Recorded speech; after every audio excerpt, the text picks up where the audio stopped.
Welcome to session 4. In this session, we're going to start looking at what a primary DNS is, also the fact that it is combined with a caching server. So with the caching server, we're going to extend it to include being a primary DNS server as well. So what we're going to look at is the configuration that we need to go through to actually get a domain onto our DNS. We're going to have a discussion about the security aspects of doing that, and then we're going to look at how we set up a zone. We're going to look at the format of the files, and then we're going to look at how we can tailor the zone to achieve what we want, putting in the records, etc. We're going to look at the directives that we can put into the zone file, the resource records, and last but not least, a little bit of error checking just to make sure we get the syntax as it needs to be. So first of all, what is a primary DNS? Well, we've looked at that theoretically, but from our bind 9 perspective, a primary DNS is an authoritative zone. In effect, what we're saying is, as I say, zone and domain are interchangeable in this. Basically, when we do queries, we get an answer. With an authoritative zone, what we're basically saying is that answer is definitive and it came from the source. In other words, the server that you queried, it returned an answer and it is telling you that this is the definitive answer. I am the DNS that actually holds that record. Now, not only the primary server can do that, but secondary servers can do that as well. That's because they're not caching servers, they're different. Secondary servers can do caching as well, but we'll clear all that up a little bit later in the module. But predominantly what we're looking at in this session is just the primary DNS server itself and how we start putting zones into it. We can tell when we've actually used a DNS server, which is authoritative, because you may have noticed before when we did an NS lookup on a domain name that it came back and it said non-authoritative. If you actually pay attention to the return, you'll see that it actually tells you what type of answer you've got just above where the answer is. So in the case in this slide, we can see that this is an authoritative answer for that URL that we've looked up. So that means this must have came from either a primary or a secondary server where that is the actual authoritative zone. So the database is in there. So how do we actually get them configured? Well, the first thing we need to know is when we want to add a zone to a DNS to turn it from the caching server into the actual primary DNS server, we need to start creating these database files. And what we do is in the namedconf local file, which is located in etc bind, that file actually holds records that point to the database. In other words, it's almost like an index to where the database files are on the machine. The config file allows us in there to specify that the actual database we're pointing to is a master, and it will tell it the location of it. So there's directives in there that let us do that. And last but not least, but this database file that we point to is actually a structured text file that contains what we call resource records. And those resource records are the mappings between IP addresses and names or other types of services. But we'll go into more detail in what they are in a second. First of all, what we need to do is in that namedconf local file, we have what we call zone declarations. So for instance, the one we're looking at here says the zone is student.co.uk. So that's the base URL.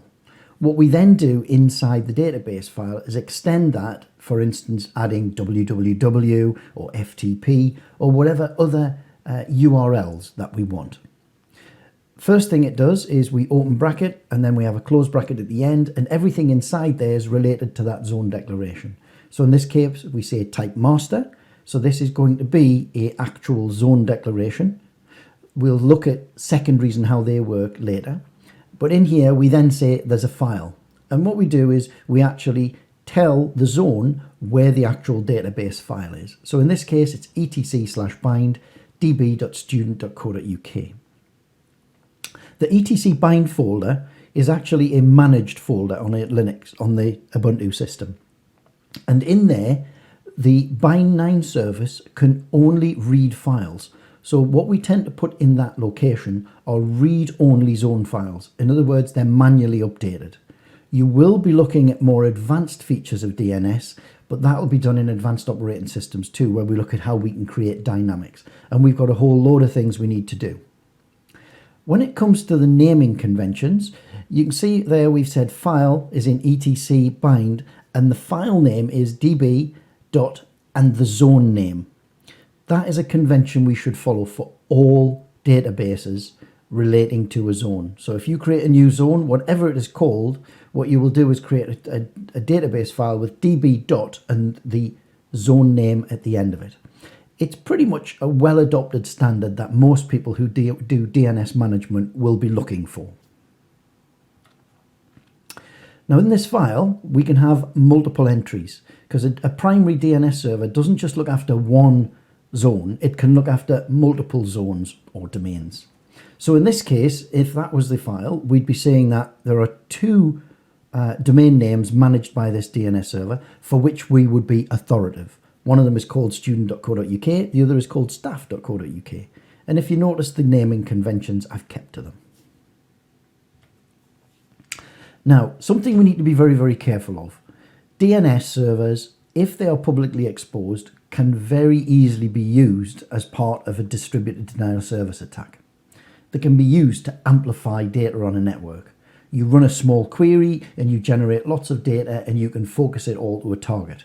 So one of the things we need to be very aware of is when we are working with DNS servers that we actually protect them.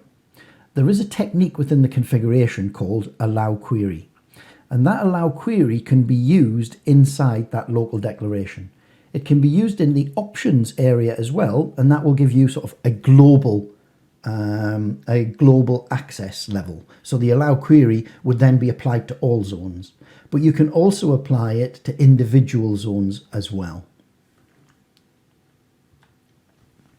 Now, when it comes to these lists, these allow query lists, we've got several ways of defining them. Basically, what we do is, if we want to give open access to anybody to use a zone, we would simply say allow query any, as shown there in the first point. That could be put into either the options or into the local. We'll look at it in the local area for this lecture. Now, one of the things we can do is, if we say any, that means no matter what the source is, they can use this to run queries. If we want to allocate it so that only a specific machine can run queries, we simply say allow query and specify an individual IP address. However, when we're doing these kinds of security configurations, it's very, very usual to actually want to blanket cover whole sections of IP addresses. So there is a shortcut name called local nets. And what that will do is it will actually take the IP address and subnet of your DNS server that you have running, and will actually take the network address of that and the subnet mask, and then allow anybody within that range to use it. So local nets just allows you to pinpoint it and say anything that comes in on this address. You can also set ranges. So if your DNS was running on one network, but it was being used by an entire subnet on another network, you can also use a shorthand way of saying, here's the base network, here's the subnet mask, anything from there can actually use this DNS server. So we've got quite a lot of control over how we can allow access to each of the individual zones or to the DNS as a whole. We can also cascade them up. So we can actually create complex ones. So we can say, well, we want all the local nets, plus we've got two private networks, and we want those private networks to have access as well. So we've got a lot of flexibility in how we can actually control it, but you should always control the zones. Now, it's very easy to open it up, but we also have a technique whereby you can actually limit access as well. So if you wanted to have specifically certain sections of a network not being able to use it, well, you can limit an individual IP address, or you can set a range and say deny. So using the exclamation mark actually allows you to negate the access control list. So again, that can be combined with what's allowed in and what isn't allowed in. So if there was a few machines that were, say, open access public machines, and you wanted to say, well, they're going to use the Google servers, not my server, you could actually specify allow query, deny those machines. So it's just those levels of protection that you can put in. So if you wanted to apply an access control list, you can actually get quite complex in the way it works. So here's a little idea of how it works. So if this master of student.co.uk was set up, we have the database, we now allocate and allow query statement, and in there we say anything that's on the same network plus one private network. And there's another zone, and that zone is academics.co.uk, and only people on the local net can actually access it. So we're controlling access to the zones. So how do we create these zone files? Well, the best way is to actually copy a template. And the nice thing is, when you do a default install, there are several default zones that are already set up. One of them is local, which is actually localhost. So that's your loopback adapter. And what we can do is we can actually copy that and then modify it to be a zone. So it's much, much easier. Now, what we have to be aware of though is we're working inside the etc bind folder, which is only accessible by the root account. We also have a bind account, but we'll not go into that for the moment. But let's consider we need root privileges in there to actually make any changes to the files with good reason.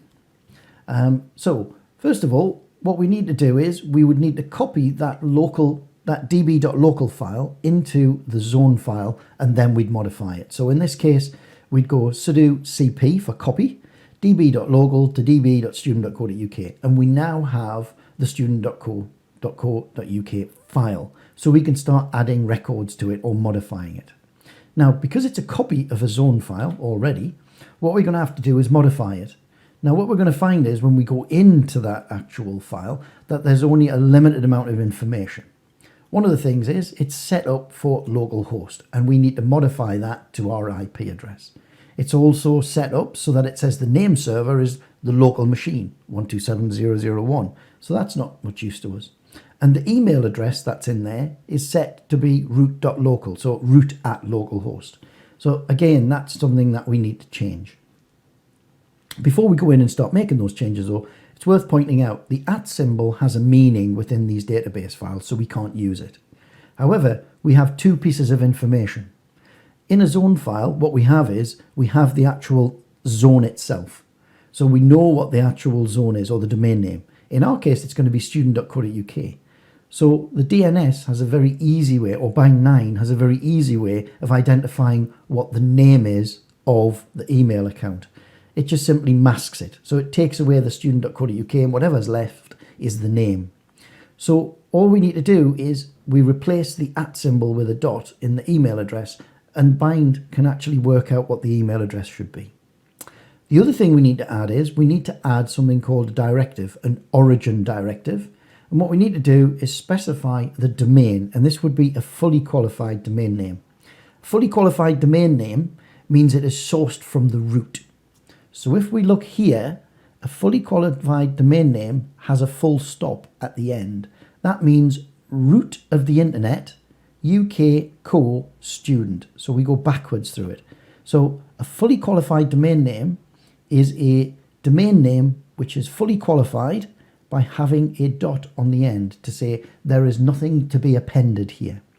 Now that will come into its own in a moment when we look at how something called substitution is done. So in the name server, what happens? Well, let's say our name server is called NS, and it has an IP address of 192.168.0.55, and the administrator's address is admin@student.co.uk. So what changes do we need to make to that default file? Well, the default file is basically going to have a directive called TTL. We'll clear these all up in a minute. It's then going to have an SOA record, which is start of authority. Again, we'll clear that up in a moment. But we have here, it says localhost dot. That's something we need to change. And then it has root.localhost as well. So we need to change these. It then has some numbers in here, which we'll come back to. And then it says, down at the bottom here, the name server, localhost, A record, and a quad A record. Well, we'll come back to what they are in a moment. The basic changes we need to make, let's have a look. Localhost becomes our domain. The 127.0.0.1 becomes the IP address of our server. And root localhost becomes our email address. So what it will do is we will come along and we'll change these components here, this component here, and add in the origin right here. So what do we end up with? We end up with origin student.co.uk with the full stop on the end. That is vitally important. Then we have our default time to live. We'll come back to that in a moment.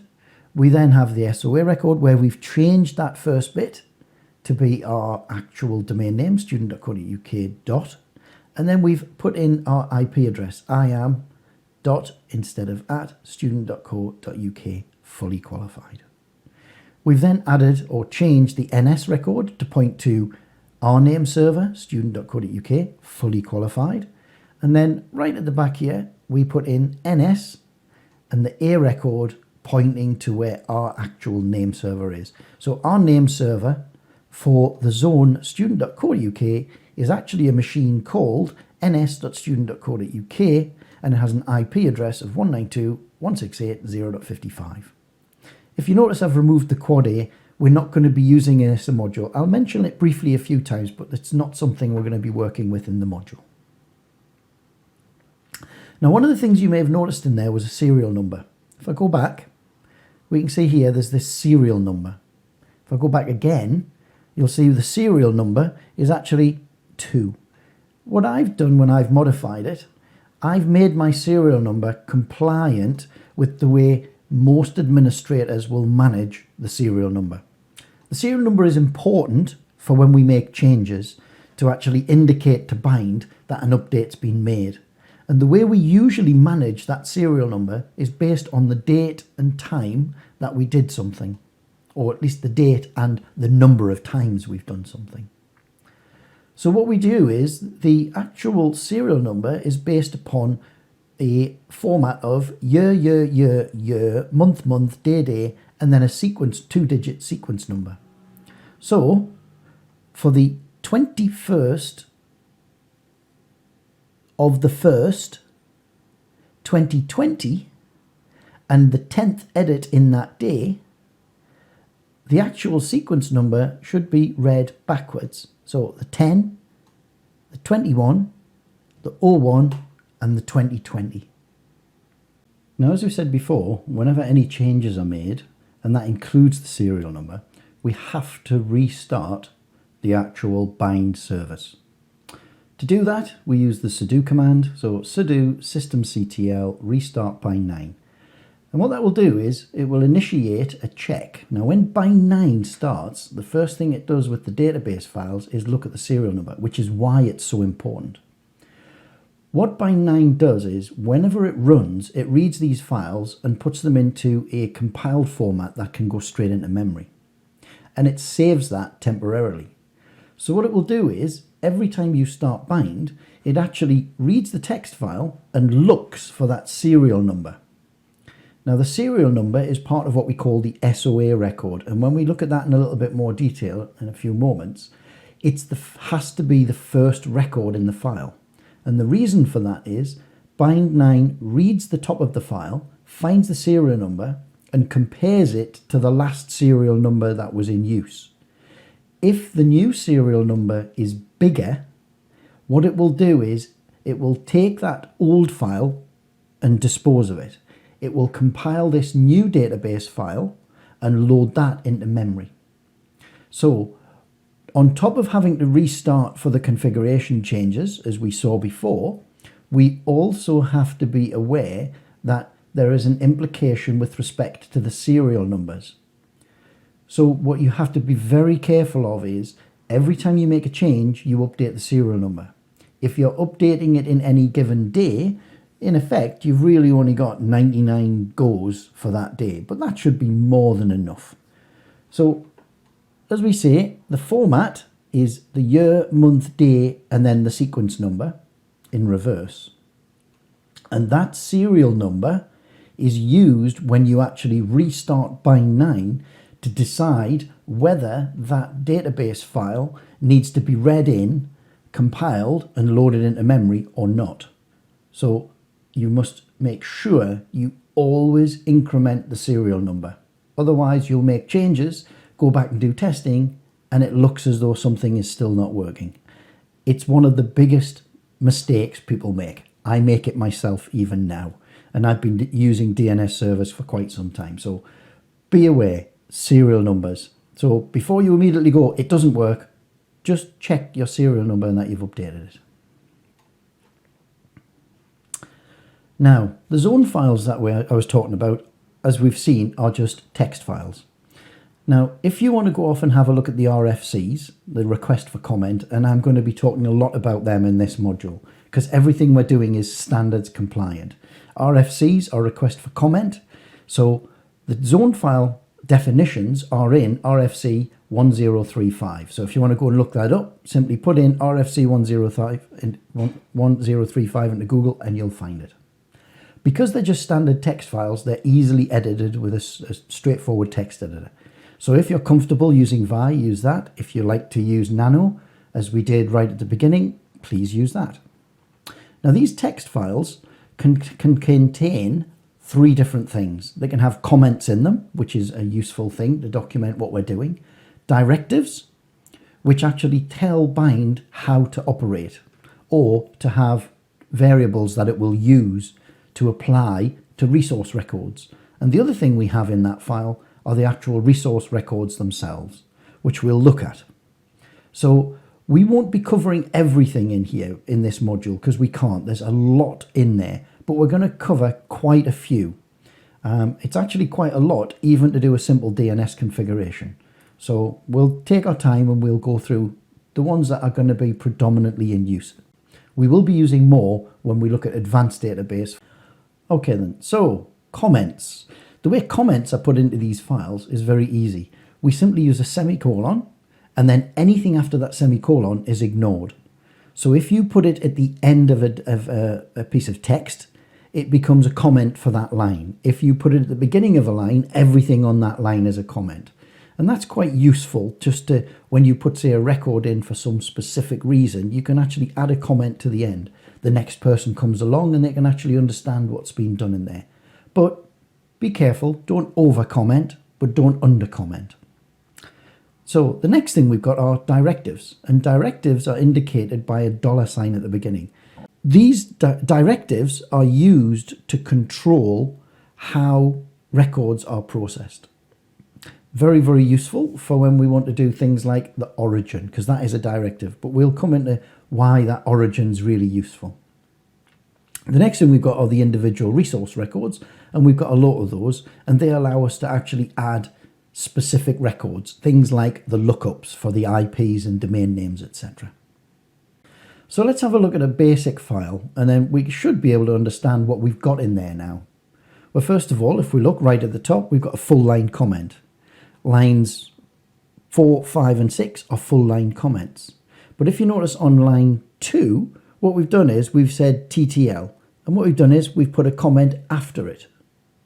If we go further down, we can see that the SOA record, which is here, this record here, it's a multi-line, which we'll come on to in a moment, but you can see that there's a lot of entries.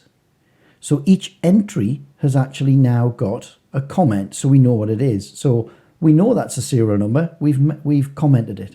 We know this is the refresh, this is the retry, this is the expiry, and this is the minimum time. It's the negative, well, let's not go into that. We'll go into it in a moment. Then underneath here, what we've done is we put a little comment. We just said everything below here is just single line resource records. This is what we call a multi-line resource record, but we'll come on to that. So that should be a little bit more readable now. These are directives, these are comments, and these at the bottom are resource records, as is this one. Now the TTL, what TTL stands for is time to live. Now within these zone files, what we have is we have lots and lots of records, and we can control how long these records are valid when they're distributed. And to do that means putting in on every single line a duration, which can be a little bit daunting. So the best thing we can do is have a default value. So TTL allows us to define a default time to live. So if we have any resource records and we don't define a time to live, it will take the TTL as the default. So that means if most of the records in here have, say, a 3-week live time, we'd simply set TTL to 3 weeks. And then whenever we're defining records, just leave the TTL blank and they'll automatically give them 3 weeks. And if you've got some large databases, that can really save a lot of time if suddenly you need to do a global change. The next thing we have is the origin. Now, the origin is a strange one. It's optional, but I'm going to say that we should always use it. Basically, what origin does is it declares the domain name for the zone you're defining. Now, it's actually taken from the named.conf local file as well, because we define the actual zone in there too. However, at the moment, the default behavior is to use, if origin doesn't exist, to use named.conf local declaration of a zone. However, sometimes behaviors change, and I've been caught out with this in the past. So it's a good idea, even though it's optional, it is such an important component of your DNS architecture. I would suggest you always use origin. The next thing we had in that basic file was the SOA record. Now, the SOA stands for Start of Authority. And what this does is this describes the global characteristics of how this zone is managed. There should only ever be one SOA record. Now, we can have lots and lots of A records and quad A's and mail records and all these others, but the SOA record, there can only be one. And it must always be the first resource record in the database file. You can have directives above it, but the first resource record you define in your database file must be the SOA record. And one of the things that's in the SOA record is that serial number. If you remember, we talked about that a moment ago.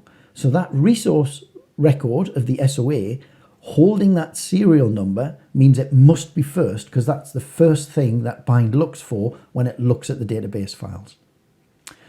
What we also must have in a database file is a definition of the name server for that zone itself. In other words, we can actually query the zone and say, where are the name servers? Now, we will be looking at how we use that in a very specific way when we actually have multiple name servers. But the idea is you can go to a zone, you can query a zone, and you will be able to find out where its name servers are to get authoritative answers. The name server is also, it's mandatory, but it does not necessarily need to be the same zone as defined in the file. And this will be something we'll be looking at later on when we look at subdomaining. We can also define our mail servers. Now, if any of you have used mail, now guess everybody, if you have a mail name such as admin@student.co.uk, how does it know where the mail server is for student.co.uk? Because that's the only information it gets. Well, the reason it can find out where the actual mail server is through the MX record.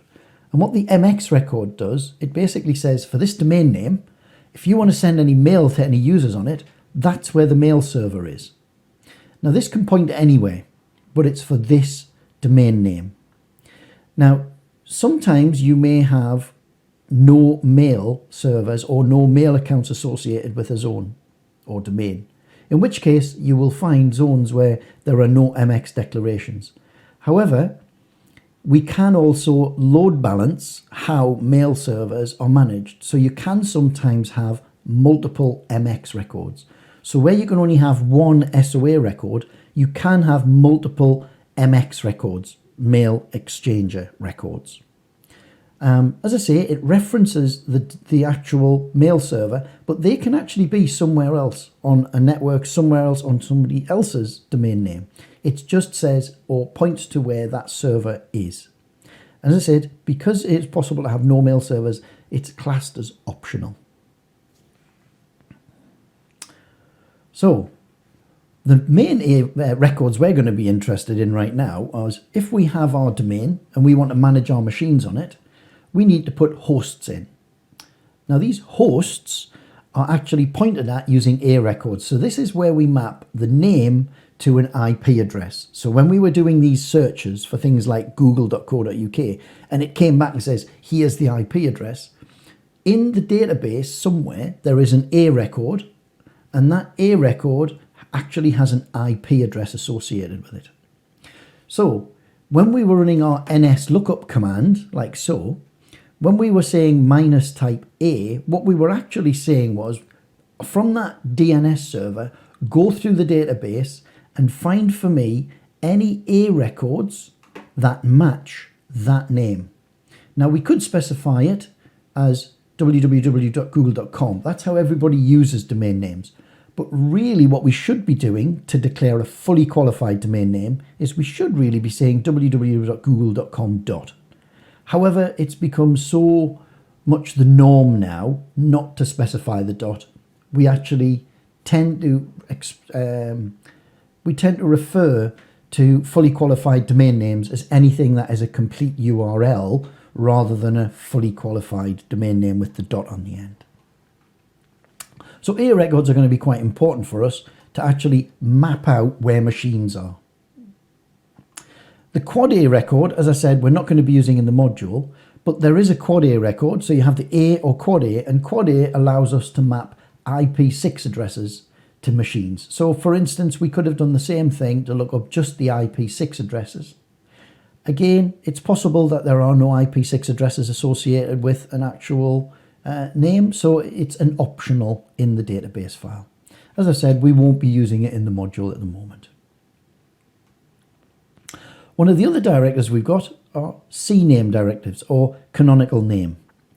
Now, what canonical resource records do is they allow us to shorthand multiple URLs to a single IP address. It's optional because we might not want to do it, but it's a nice way of meaning you only have to change either an in our case, an A record, and everything that refers to that A record is automatically remapped to that IP address. Again, you may not want to do it, so this is something that's optional in the database. So let's go through this example and see if it makes a bit more sense now. First of all, we've got a comment, so we can ignore that. TTL set to 12 hours. So that means anything that is actually doesn't have a time specified on it, well, it will automatically be given a 12-hour expiry. So if we come down to the bottom here, we can see that we've got a whole bunch of records here where there's only this one got a time associated with it. So all of these will be given the default of 12 hours. We'll look at these records in a bit more detail, but just to follow what's going on. But this is the default. We've then got the origin. So this zone is specifically defined for example.com, and notice the dot. This is one of the only occasions where that dot is absolutely imperative. Otherwise things start going extremely strangely wrong. Next things, we've got the start of authority. The @ symbol just means the base origin. So we'll talk about that again later. And then we've got hostmaster@example.com. It's the domain example.com. We've got a serial number, 1st of the 1st of January 2020. 3-hour refresh. We'll come on to that later when we've got secondary servers, because that's when these come in. 15 minutes for retry, 3 weeks expiry. Then we've got some single records. Anything that's blank means it will take the entry from above. So this one will bounce to here, which will go to here. And that refers to example.com. So example.com is the name server, and it is to ns1.example.1. ns1 needs to be mapped somewhere. There's ns1. Now origin is actually mapped into this. We'll talk about that in a moment. So there's an A record, there's an A record, there's an A record. They map to IP4 machines. Here we've got a machine mapped to an IP6. Here we've got a mail server, and here we've got a name server declaration. So just to quickly run through that again, default time to live, the actual domain we're working with or zone, the SOA records defines the way this zone is managed, and we have a serial number that we have to increment if we make any changes. Then we've got a selection of records. We've got a name server declaration, a mail server declaration. We then have individual hosts defined, and then as IP4, and then we have a host defined using IP6. So that's quite a lot in there. So what do these directives all do? Well, okay, time to live. Every single resource record, we can have an optional time to live. So what the TTL directive does is give us that default. And as I've said, we'll be talking a lot about RFCs.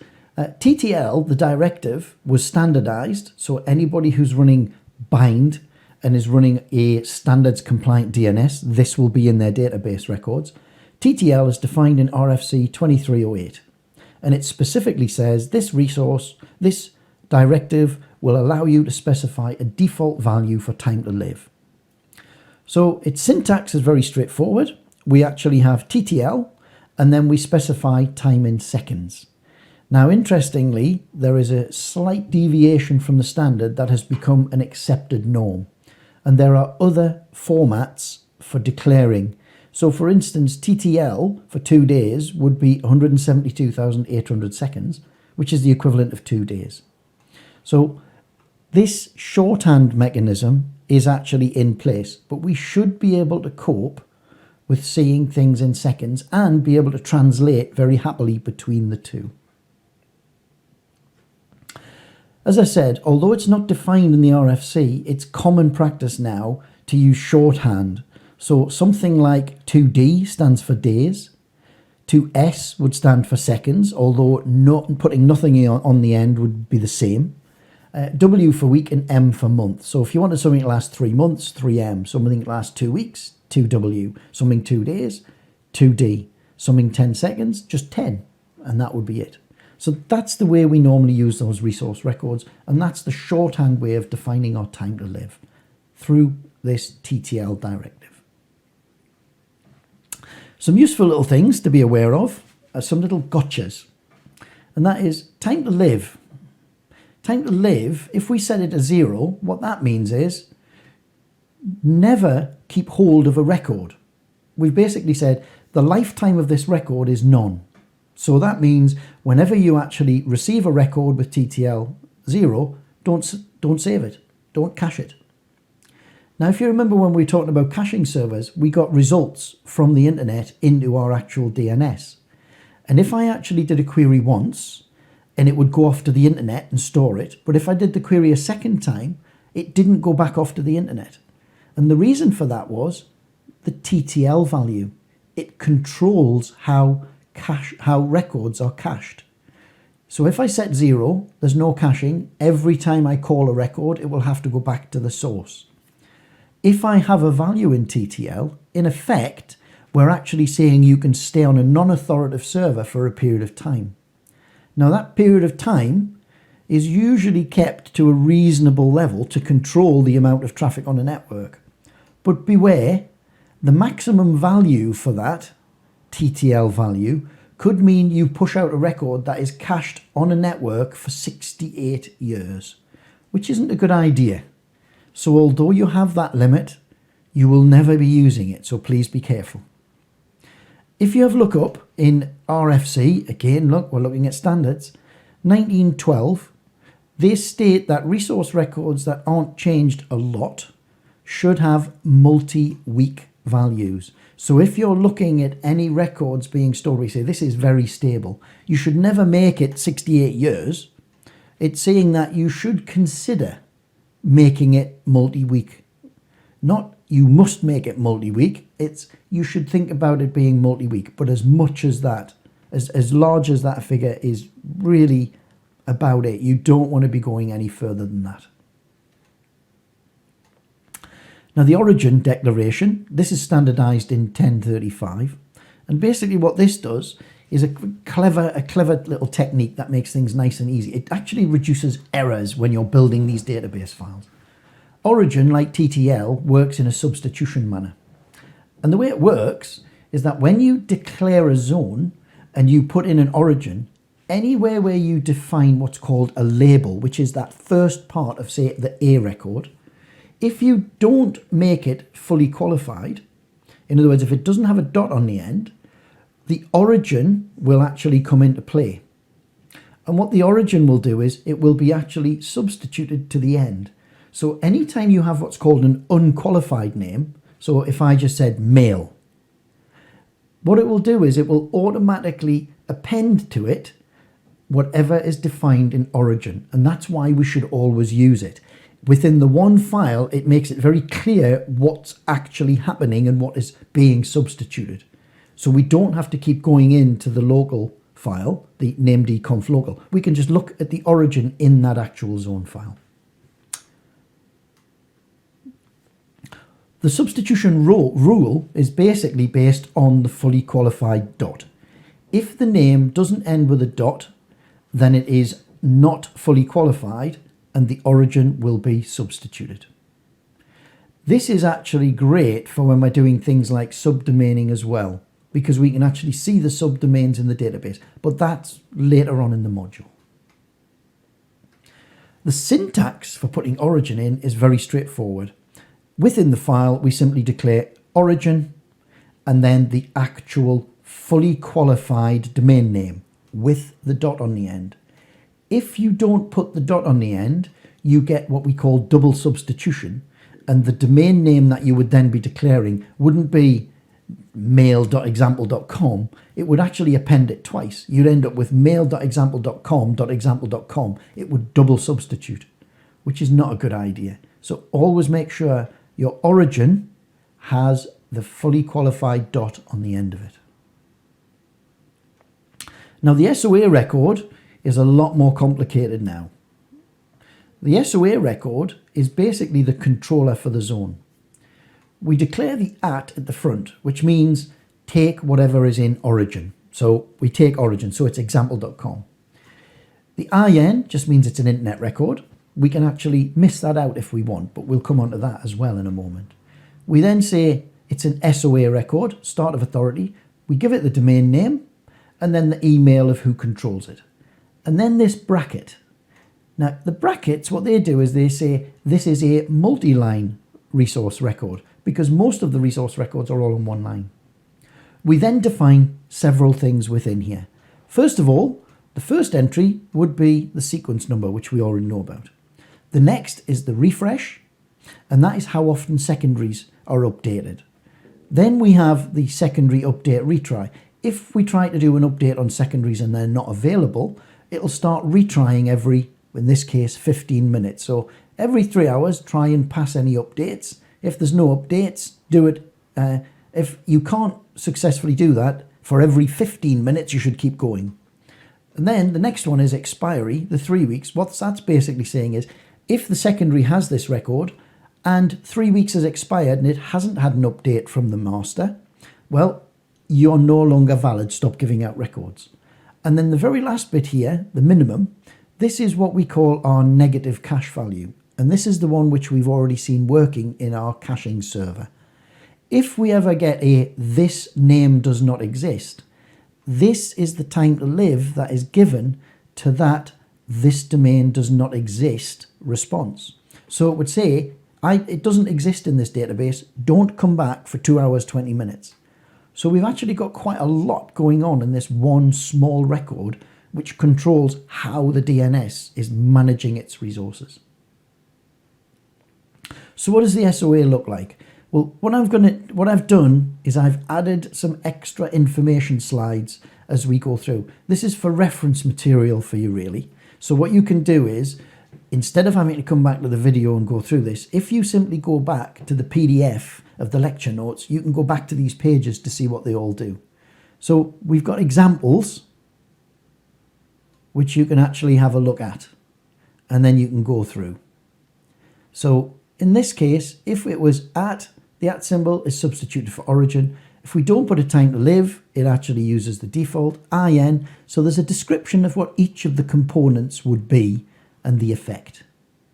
Obviously, in the case of the serial number, there's more after it. You've then got the refresh, the retry, the expire, and then the NX. NX defined in, look at this, more RFCs, 2308. It's the period of time that a negative response is cached by a resolver. The next one we've got is the name server record. Now the name server record is standardized in 1035. And basically, this defines the name of the server, who actually holds the authoritative records. Now, there should be at least two in here because, as we saw from the theoretical aspect of DNS, really the minimum kind of deployment you should have is a primary DNS and two secondaries. That gives us security because we can isolate the primary, but then gives us resilience because the secondaries can actually handle the requests. But on top of that, that'll give us throughput if we get something that's overloaded. But also if one of them fails, it gives us a failover redundancy as well. So the NS record is basically a way for a zone to say, here are all of my servers. The syntax of it is very straightforward. It's the name, which is that label we give it, followed by the time to live, the class, which is IN, the resource record type, in this case NS, and then the name that's associated with it. So IN, that's the class, so no name associated, no time to live. So take the origin and the default time to live. IN, it's an internet record. NS, that's the resource record type, and then the actual name. So ns1.example.com is the location of that name server. Again, there's a little table to help you through all of that.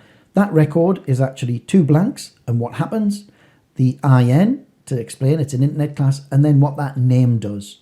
And a little bit of extra information, wherever that name is, there must be a valid either A record or quad A record associated with it. Otherwise, it will give you an error. The next resource record we have is the MX record. Now this, like a lot of them, was standardized in RFC 1035. And what the MX record does is it allows us to define the mail server that's associated with our domain, or multiple mail servers. So this record's a little bit different to some of the others. So what does it look like? Well, this record is slightly different because of this preference. In effect, we have the name, which is the domain. So if we hear it's blank, so it's replaced by origin. We then have the time to live. We've got it specified as 3 weeks here. We then got the class, which is an MX. We then have the class, which is IN. We then have the resource record, which is MX, preference 10, and then the name. Now I'll come back to that in a moment. In effect, what we have is the name, because it's left blank, uses origin. Time to live, 3 weeks, because mail servers tend to be very stable. IN, which is the internet class, and then the preference. Now the preference is an addition to some of the other records. What this allows us to do is create a priority. If we have multiple MX records, by defining the priority, what we can do is we can actually make it use a sequence. If one mail server fails to connect, you can go to the next one. And we generally use multiples of 10, so 10, 20, 30 if we had 3 different records, all pointing to different servers. Or we can actually work on the basis of giving the same preference to say 2 servers and then another one set to say 100. It would still use them in sequence, the 10s, then the 100, but what it will do is the 2 records are set to 10, it will randomly choose which one it goes to. So that allows us to load balance the mail servers and say have a backup mail server as well by using the preference. And the final part is, as usual, it's just the name. So that is the actual URL. So if you've got multiple MX records, you'll be probably pointing to 2, 3, however many servers you need or have. So as I say, this is slightly different to other resource records because of the preference component, allowing us to control how we build in redundancy and balance the load across mail servers. Okay, the big one, A records. This is the one we're going to be using lots of. The A record, again, was standard in 1035, and this allows us to define IP4 mappings. This allows us to do forward DNS lookups. And this is the one where you will have the majority of the records in your database file. There'll be A records. The declaration for them is very simple. It's the name. Now, if it doesn't have the dot, this will do the substitution. So whatever origin is will get appended. TTL is how long it stays valid. If we leave it blank, it just uses the default. It's an internet class. The resource record type is A, and then we have the IP4 address.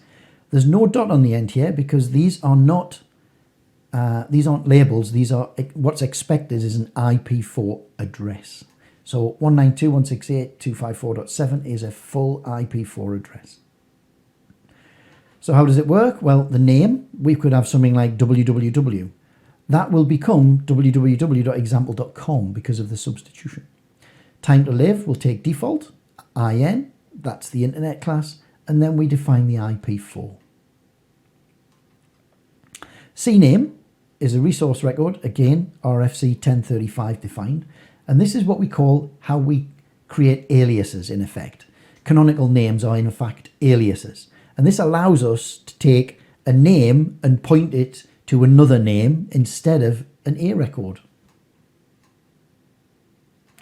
So the way it would work is you would say, given the name, which would have substitution in it, so www.example.com, you then say no time to live, so it will use the default. IN, resource record is a CNAME, so what it expects now is a fully qualified domain name of where www will get its address from.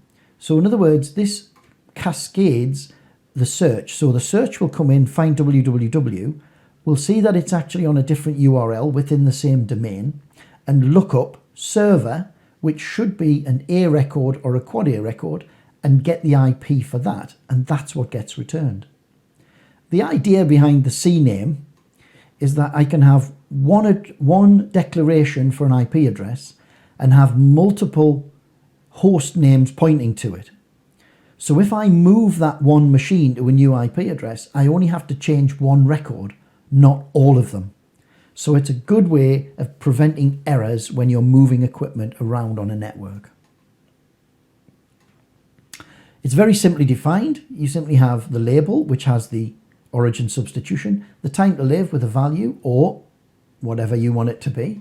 You then have the fact that it's an internet class, and then you give it the canonical name, which is actually a fully qualified domain name. The issue you have is that often when we do this, people will do it correctly, but it is possible to do something called chaining, where you would define, say, FTP as a CNAME and www as a CNAME, and then server as an A record. What happens is you bring in another service and you point it at FTP. But if you split the services and you move the FTP, you'd end up pointing to the other record to the wrong server. So what you should never do is what we call chaining. You should never go more than one deep.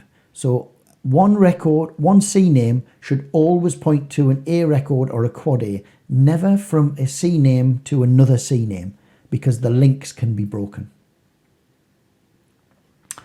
You cannot use CNAME, or you shouldn't use CNAME, with name servers or mail servers. They should just be used for normal records.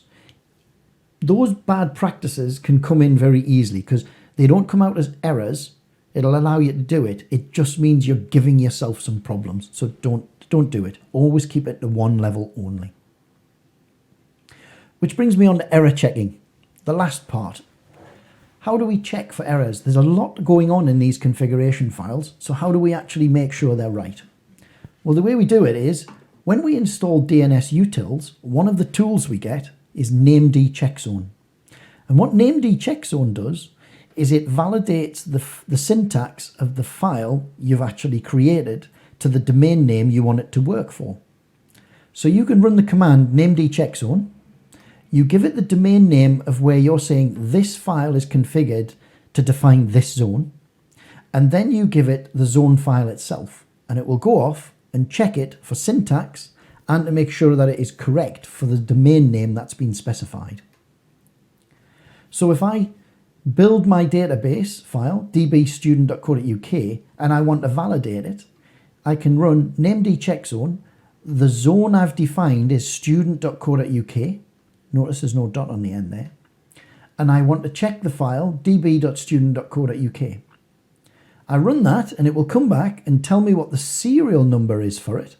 And it'll say it's okay. So that's actually gone through a syntax and validation check for that zone file. You should always run that when you make any changes before you restart the actual bind service, because if there's any errors, it won't load it. We'll talk about a bit about the way bind does restarts and manages zones later on. So what have we covered in this session? Well, we now know what a primary DNS server is. It's the way it actually manages the authoritative records. Its main function is to actually load files and optimize the way they're sent back. So there's a compilation process, and we need to be very careful about how we actually manage the configuration files. And we've got a tool that allows us to check them. We know what an authoritative DNS lookup is now. We know authoritative means you've got the actual record from the source. This isn't stored anywhere or cached. This is the definitive from the original machine.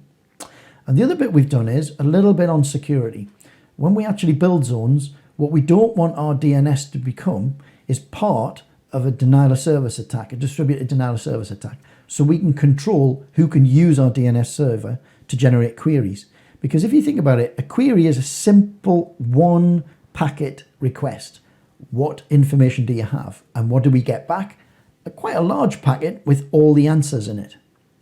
If we actually redirected all those answer packets to an individual machine, you've created a denial of service attack, and that's the way it's used. So what we need to do is protect any of our public-facing DNS servers so that they can't become part of that amplification attack. Okay then, that's the lecture over. So let's move on to the workshop.